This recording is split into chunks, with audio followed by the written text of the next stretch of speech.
Mến chào quý vị và các bạn đang quay trở lại với kênh của chúng tôi. Rất vui được đồng hành cùng quý vị với nội dung tràn lan tin nhạc sĩ Minh Khang đính chính sau nghi vấn chửi tài xế taxi.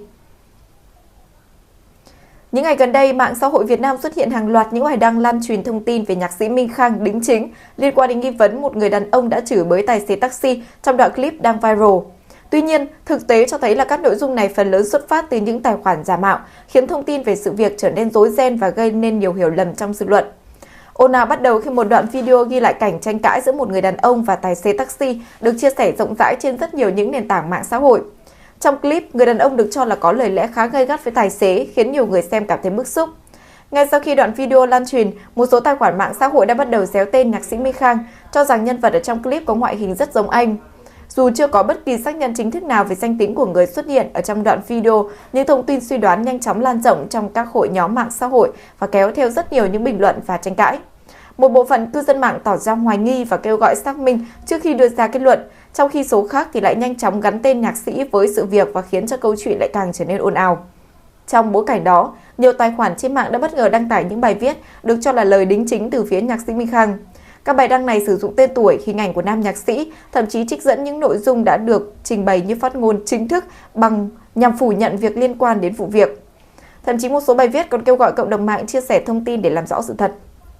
Tuy nhiên, theo ghi nhận, các tài khoản đăng tải những nội dung này đều không phải trang chính thức của nhạc sĩ Minh Khang.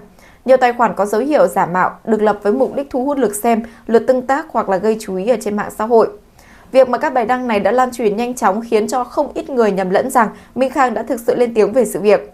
Cho đến thời điểm hiện tại, phía của nhạc sĩ Minh Khang vẫn chưa đưa ra bất kỳ một phát ngôn chính thức nào liên quan đến đoạn clip đang gây tranh cãi.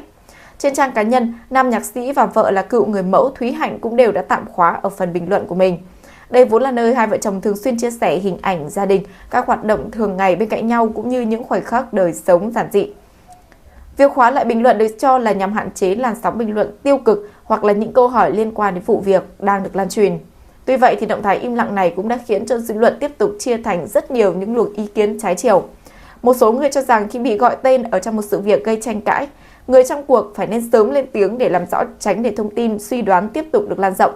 Ngược lại thì nhiều ý kiến cho rằng danh tính nhân vật trong đoạn clip vẫn chưa được xác nhận cụ thể nên cần chờ thông tin chính thức trước khi đưa ra nhận định.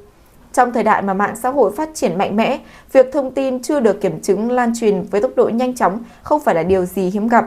Chỉ cần một chi tiết về ngoại hình tương đồng hoặc là một lời đồn đoán ban đầu thôi, một cá nhân nổi tiếng có thể nhanh chóng trở thành tâm điểm tranh cãi. Trường hợp của Minh Khang lần này cũng đã cho thấy được nguy cơ từ việc suy đoán và lan truyền thông tin thiếu kiểm chứng. Các chuyên gia truyền thông đã nhiều lần cảnh báo rằng việc mạo danh người nổi tiếng để có thể đăng tải những thông tin sai lệch có thể gây ảnh hưởng nghiêm trọng đến uy tín cá nhân, đồng thời khiến cho công chúng rất khó để phân biệt đâu là nguồn tin chính xác. Bên cạnh đó, việc chia sẻ những bài viết chưa được xác thực cũng đã góp phần làm gia tăng tình trạng nhiễu loạn thông tin ở trên môi trường mạng. Nhạc sĩ Minh Khang vốn là một gương mặt vô cùng quen thuộc trong làng giải trí Việt với vai trò sáng tác và sản xuất âm nhạc. Anh từng đứng sau rất nhiều những ca khúc quen thuộc và tham gia sản xuất cho nhiều nghệ sĩ trong nước. Bên cạnh hoạt động về âm nhạc, nhạc sĩ Minh Khang còn được khán giả biết đến qua chương trình truyền hình thực tế mang tên Bố ơi mình đi đâu thế khi tham gia cùng với con gái của mình, qua đó thể hiện hình ảnh của một người cha rất gần gũi, quan tâm gia đình. Về đời tư, cuộc hôn nhân giữa Minh Khang và Thúy Hạnh nhiều năm qua vẫn luôn được xem là một trong những gia đình rất hạnh phúc, bền vững của showbiz Việt. Hai người kết hôn vào năm 2006 sau một khoảng thời gian tìm hiểu và gắn bó. Trải qua những giai đoạn rất khó khăn ban đầu trong công việc và cả cuộc sống, cặp đôi hiện đã có cuộc sống ổn định bên cạnh hai con gái. Vừa rồi là những thông tin mới nhất được cập nhật trên kênh của chúng tôi. Cảm ơn quý vị và các bạn đã quan tâm theo dõi. Xin kính chào và hẹn gặp lại.